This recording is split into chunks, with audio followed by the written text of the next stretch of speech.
It is ceremony and pomp, and let's not forget a great dollop of circumstance. But it's also a chance for the gathered peoples of this island to show what they think about the way they're being governed. But an overt showing of general sentiment is rare. Some examples. During the First World War, the then governor, Lord Raglan, was, it can be safely said, not the political pin-up for many. He was, by all accounts, a very social and sociable person, a must-have at soirees and dinners. But in political terms, he was, not for turning. Nothing moved in terms of social legislation while he was in office, and he was in office for some years. The period wasn't fixed in those days, though, of course, our present governor has extended his tenure by a year, partly to enable him to take in our general election next year. When Lord Raglan left the Hill in 1916, he was, in a newspaper reporter's view, sodded. That doesn't mean to say a sod of earth was hurled or anything else. It was more likely to be in some grass, but even so, to throw anything at the, in Manx terms, highest in the land, for the governor in those days was de facto the president, was an indication that not all was well in the sentiment of the people. Here's how events on Tynwald Hill unfolded in that year. The situation on the Isle of Man in 1916 was tense. The war was still progressing very slowly, and the economic hardships on the island intensifying. Matters became even worse when the Military Service Act, conscription, was introduced on the Isle of Man. The war had resulted in the collapse of the tourist industry and mass employment. All calls for help from the Lieutenant Governor, Lord Raglan, were ignored, and the island had no social welfare benefits or poor relief. Things got so severe that an extraordinary protest took place on Tynwald Day, July 1916.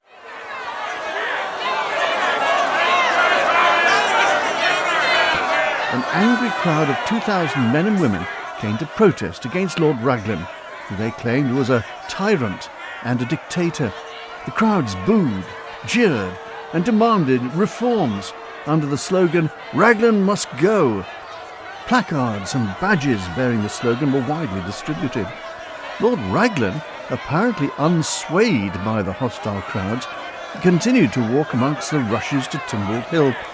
At this point he was sodded by a clump of grass thrown from the crowd. This truly extraordinary incident was a measure of his deep unpopularity among ordinary people. The protesters sent a petition for Lord Raglan's immediate removal to the King of England. None of this had any impact on Lord Raglan's rule, nor did it soften his stance on social welfare. The leader of the protests and head of the War Rights Union, Samuel Norris, who was sent to jail, recalled the day in these words. Tynwald Day on 1916 dawned in all the glory of a midsummer holiday, but in most other respects, July 5th, 1916, the Manx Day of Independence, was memorable for scenes and incidents which have probably had no parallel in the island's history. From each of the three platforms, large cards were displayed. "We want a new governor. Taxation of wealth, no food taxes, revenue from the camps for war distress, redress, retrenchment and reform." On the other side of the coin was Tynwald Day during our COVID crisis. The then Chief Minister, Howard Quayle, who along with the Health Minister, David Ashford, had borne the brunt of the reporting to the public of the development of the disease, was cheered from Tynwald Hill. Mr. Quayle comes off the hill to a round of applause, takes his top hat off, doffs it to the crowd, says thank you. The last time we believe that he will be in this ceremony. Moves down the ceremonial walkway, through the Guard of Honour, looking from side to side, taking it all in. Nods slightly to the crowd, thanking them for their applause. You can't really stop politics covering the ceremony like a great canopy over the hill, but what happens on the hill on this day is a fait accompli. The laws promulgated have already been argued over, some to enormous length. This ceremonial is the final act. But much of today is about history. Without the input of the Vikings, the chances are we wouldn't have this occasion. So let's take a moment or two to consider how and why these Witcher lookalikes happened to arrive here. The York Times! Anno Domini, now Christian era 793, ships carrying some of the finest sailors in the world arrived off the coast of Northumberland. The Northmen or Vikings, had left their homeland for, it seems, a number of reasons. Norway was apparently running out of agricultural land in the face of a growing population. It was a mountainous country with sandy soil, not good for farming. Only the eldest son inherited the family farm, so siblings had to look elsewhere.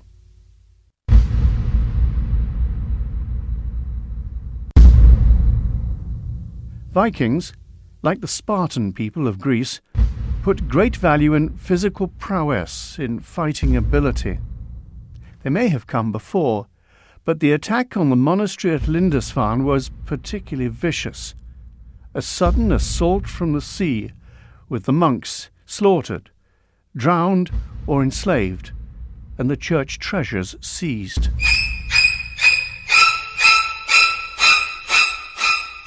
It took some time, but gradually word of the attack spread along the eastern seaboard of the British Isles. It had perhaps served its purpose to strike terrible fear into the hearts of all the inhabitants. 2 years later, Irish and Welsh annalists record the appearance of the Northmen in their dragon ships in the Irish Sea. Their hegemony of the Manx was about to begin.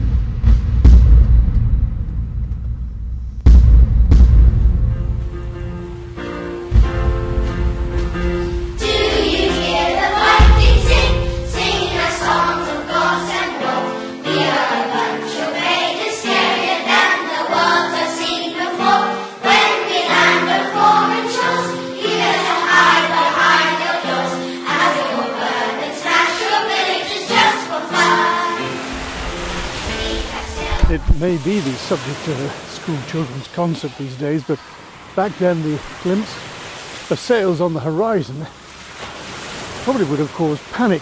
There may have been some resistance, but in the main there would have been little to stop the invaders charging up the shingle beach. Their progress would have been inexorable, unstoppable.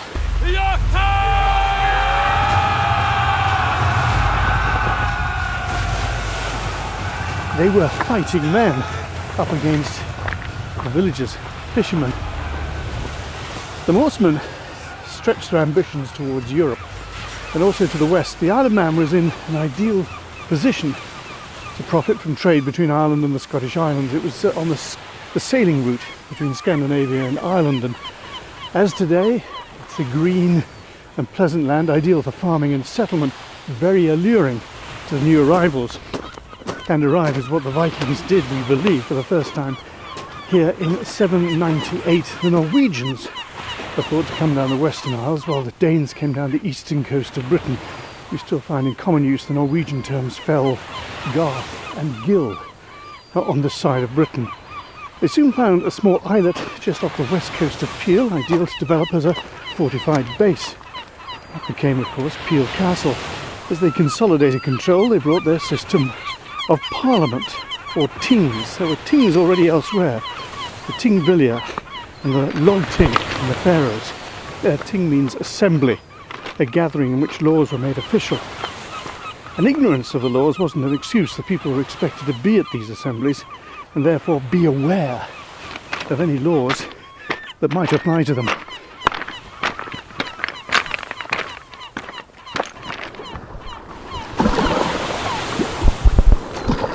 Much is made of the reaction of those on the receiving end of this violent Viking expansion. But one would imagine it must have been quite an experience for those who had rowed round the north of Scotland, and some have tried to see what that was like. We'll hear from one later, one of the crew of the Odin's Raven that came from Norway. But what were these Vikings' initial impression of this island? I am in a somewhat smaller craft than the dragon ship. I am sitting in a kayak, and I'm below the cliffs that run from Bradda Head through to Fleshwick around the corner from Port Erin.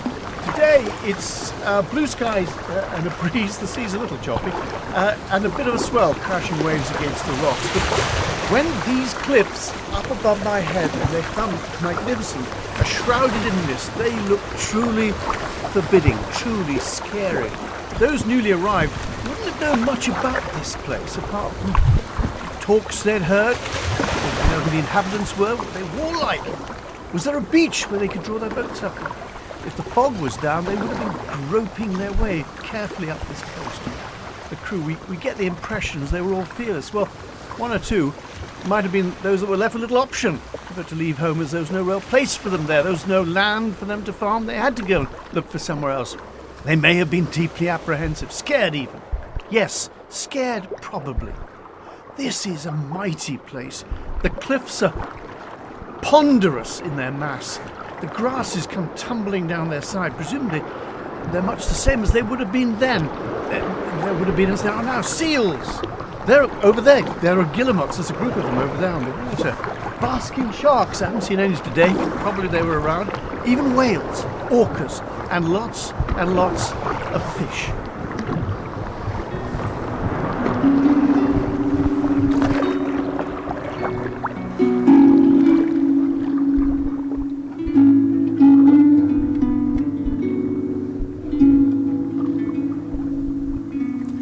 What is a woman that you forsake her, and the fire and thou make her to go with the old grey widow maker?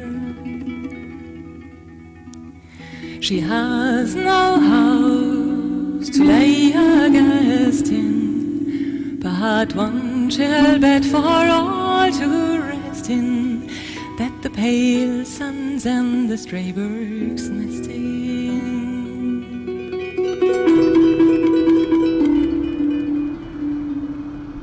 What was it like to sit in an open vessel for weeks in a sometimes violent sea? Well, a group of Manx and Norwegians know, because they came together for the Manx Millennium in 1979, sailing a 2/3 replica of the Godstad vessel from Norway to the island. Robin Bigland, the inspiration for the extraordinary voyage, was in the crew. Everything we had to do was to be done in front of everybody else in the crew. Obviously, because there's no cover, it's a rowing boat. So in order to get over that problem, they told us that we should in fact train naked, because that got over any embarrassment that people might feel about, because you were concentrating on the training and getting the job done. And so, the fact you were doing it naked was really irrelevant. I don't suppose that galley slaves bothered much about the fact that they were naked when they were changed, when they just got on with rowing.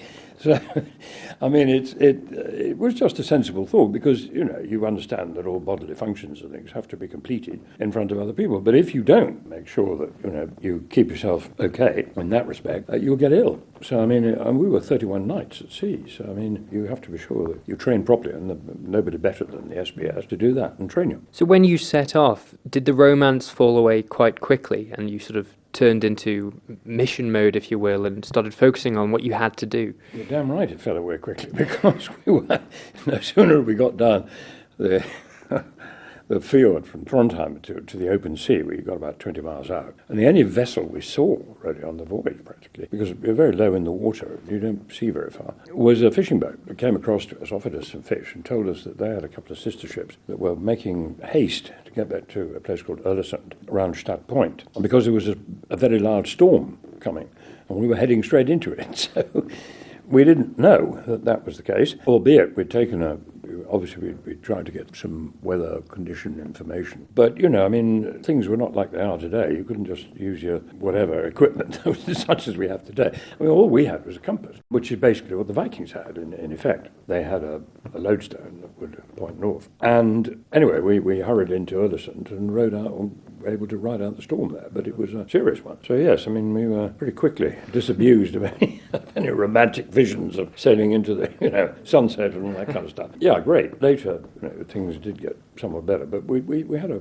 pretty wet voyage in many cases, and you are wet and there's nothing you can do about it. You just have to get on with it. Do you remember any moments where a sort of stillness came about the crew or yourself and you could reflect on what you were doing? And Well, indeed, simply because during the night time, the reason we travelled at night a lot was in order to get very close to the next place where we were going to be met and greeted. And, it had been arranged in principle, let's say, turn up at 10 o'clock or something in the morning. Well, you can't just travel a couple of 100 miles and then turn up at 10 o'clock kind of stuff. You have to get there first and then row around the headland or sail around the headland or something and be there, which is what we did. So our sailing would be done at night very much. But having said that, bear in mind that in those latitudes, you get what the Shetlanders call the simmerdim, which is twilight really. So that was a big help. And yes, naturally one had a chance to reflect and take in the beauty of our surroundings, certainly, when it wasn't raining. Businessman Robin Bigland, one of the driving forces behind the momentous voyage of Odin's Raven in 1979, and he was on board the vessel as well. The vessel, landlocked now forever, can be seen at the House of Manannan in Peel. But let's go back further than that millennium year. Let's go back 80 years to 1945 and an historic Royal Tynwald. History was made today, July the 5th, 1945. This morning, King George VI personally conducted the Tynwald Ceremony at St. John's, the first King of England ever to preside over our ancient Parliament, both on the hill and in the church afterwards. Some spectators at St. John's took their positions around the foot of the hill as early as 5 this morning, and 3 hours before the ceremony was due to start, thousands were on the fairground. On arrival, the King took a salute from the Royal Naval Guard of Honour and carried out an inspection before laying a wreath at the War Memorial.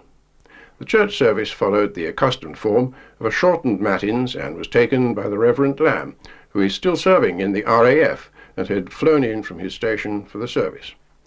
The procession for the walk to Tynwald Hill was formed as the congregation left the church. The sword-bearer was Lieutenant Colonel Kissock.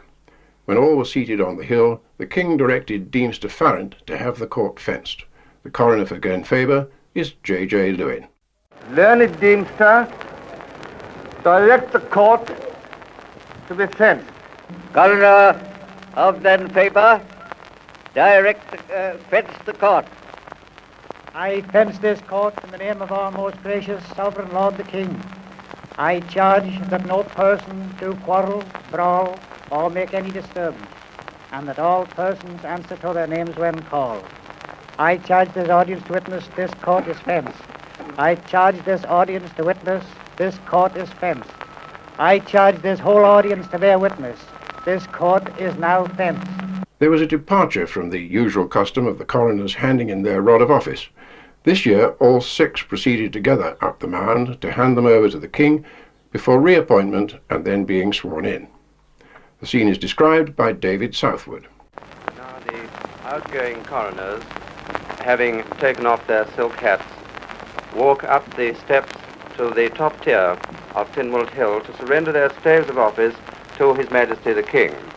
This stave represents the old authority that in the days of yore the coroners who had only 1 year in office had to surrender their staves at the end of that year, and then the new coroners were given the staves of office as a form of authority. Incoming coroners, take the oath in ancient form to execute your office for the ensuing year and to receive your staves of office from the hands of His Majesty the King. And the first Deemster, as you've just heard, has now called on the new coroners to receive their staves of office from His Majesty, and they're just going up to the top of the hill now and are receiving them and going back down again to the bottom. By that book and by the holy contents thereof, and by the wonderful works that God hath miraculously wrought in heaven above and in the earth beneath, in 6 days and 7 nights, you shall, without respect of favor, of friendship, love, or gain, consanguinity, or affinity, envy, or malice, well and truly execute the respective officers of coroner, of the sheading of Den Faber, of the sheading of Michael, of the sheading of Eyre, of the sheading of Gough, of the sheading of Middle, and of the sheading of Russian for the ensuing year. So help you God. The king then instructed that the 15 acts which had received royal assent during the previous year be promulgated in English and in Manx. Deemster Farrant read the abstracts of the acts in English and the Reverend Canon in Manx. Learned Deemster and Reverend Liator, I exhort you to proclaim to the people in ancient form such laws as have been enacted during the past year and which have received my assent. Abstract of Acts of Tynwald. Number 1, the Workmen's Compensation Temporary Increases Act 1944. The object and purpose of this act is to increase temporarily the supplementary allowances payable to workmen under the Workmen's Compensation Act 1919. Irunen, in Slatus Aelia Obrian, Bishachin Tamaltak, Nihijeg, Tier as died. An agna as a kush, Jane Slatus Shaw, the Vudika Rish Tamalt, Natorten Vudet, Iket de Obrian, Pon Slatus Aelia Obrian, Nihijeg, Nijeg. Number 2, the Port Erin Biological Station and... Following the reading of the laws, the king held an investiture, at which 43 persons, including members of all 3 services, received honours and decorations. Following the investiture and the traditional 3 cheers for the king, the procession reformed and returned to the chapel, where a short sitting of Tynwald Court was held, presided over by His Majesty. The Tynwald will adjourn to the chapel and complete such business as remains to be transacted.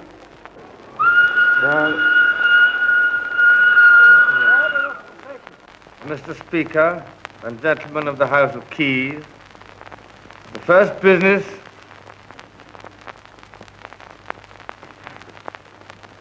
before us in the chapel is the captioning of the acts I just promulgated on Tynwald Hill. And I have given my assent to the following acts of the Pensions Increase Act of 1945, the House of Industry Act of 1945, and the Income Tax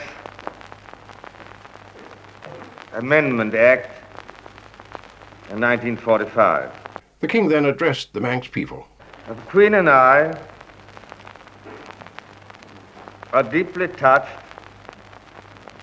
by the warmth of the welcome we have received. It gives us great pleasure to visit your beautiful island and to be among my loyal Manx people. Of the ancient and dignified order of the promulgation of laws on Tynwald Hill, which you have witnessed,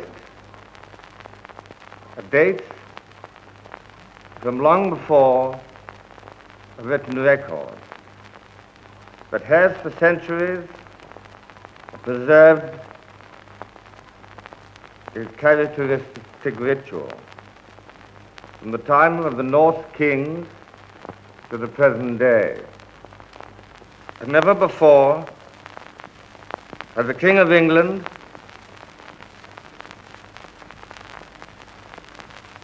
been present in person at this most interesting ceremony. And it is a particular satisfaction to me that the occasion is the first Tynwald Day following the end of the war in Europe. In bringing this gigantic conflict to a victorious conclusion, the people of this little island have played their part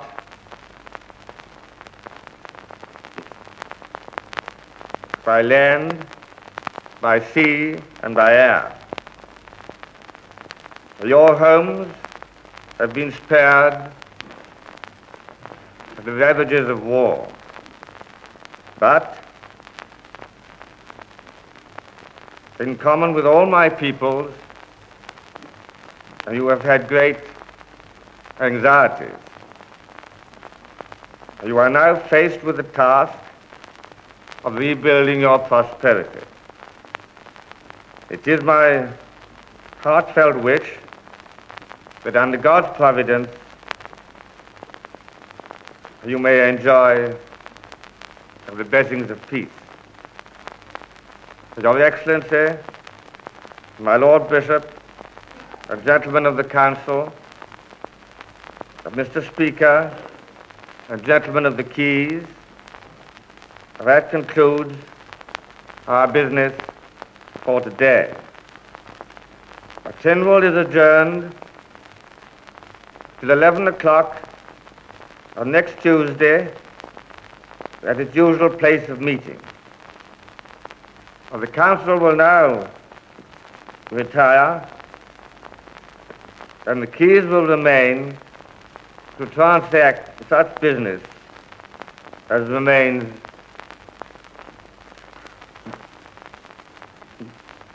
before them. The Examiner reported the royal visit on its front page of July the 6th. The visit of the King and Queen to the Isle of Man this week has been a big success and has given great joy to all Manx people and residents in the island.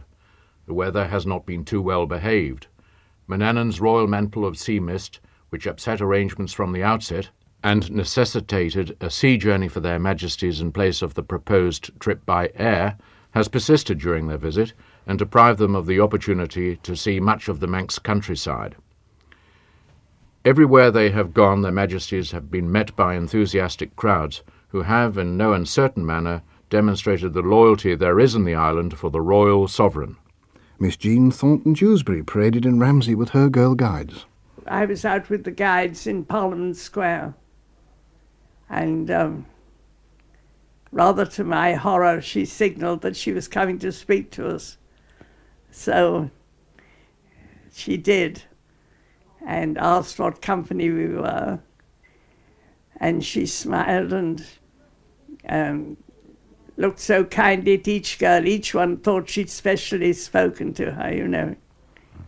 It was very nice like that. And I had one little girl with me who was very undersized for her age. She'd been very delicate, very ill, and hadn't gone to school until she was about 10. And then she joined guides, and she'd been to camp, and she'd become a guide in camp.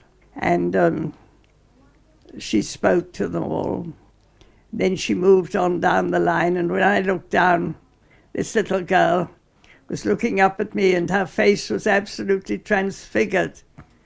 She was radiant, and she said, "Oh, Captain," used to call the guiders captains in those days, "Captain, I am glad I was enrolled as a guide before the Queen came," which I thought was rather nice.